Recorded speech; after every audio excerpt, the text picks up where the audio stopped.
Chapitre 9, mouvements dans un champ uniforme. Cette fois-ci, nous allons étudier, dans un champ électrique, le mouvement d'une particule avec une vitesse initiale perpendiculaire au champ, c'est-à-dire une vitesse initiale parallèle aux plaques qui créent le champ électrique.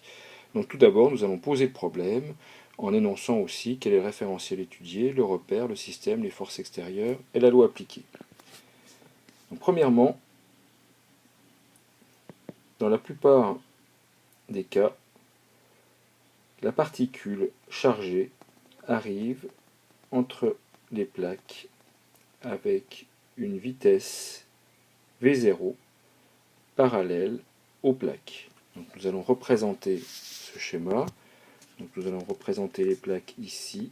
Donc voilà, une plaque ici, une plaque ici. La particule, nous allons la placer donc ici, entre les deux plaques. La plaque, pour simplifier le premier calcul, nous allons supposer que la plaque du bas est chargée positivement, la plaque du haut est chargée négativement, et donc nous avons un champ électrique uniforme entre les deux plaques qui est du bas vers le haut. Donc bien sûr, on peut après inverser et prendre un champ électrique du haut vers le bas. Nous verrons ça à la fin de ce chapitre.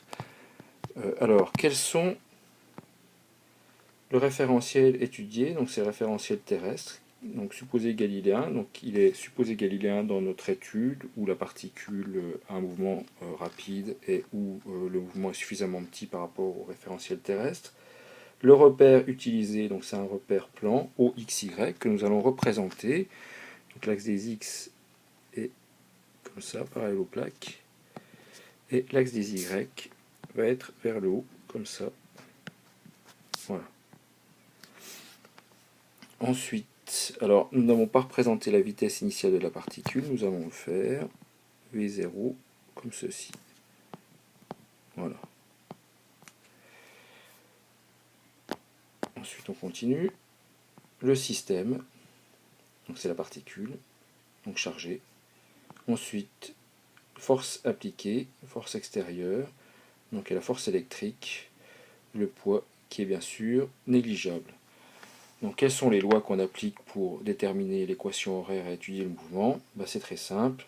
Loi appliquée, deuxième loi de Newton, donc qui dit que la somme des forces extérieures est égale à la variation de la quantité de mouvement. Or, dans notre cas, ici, la masse est constante, donc somme des forces extérieures égale ma.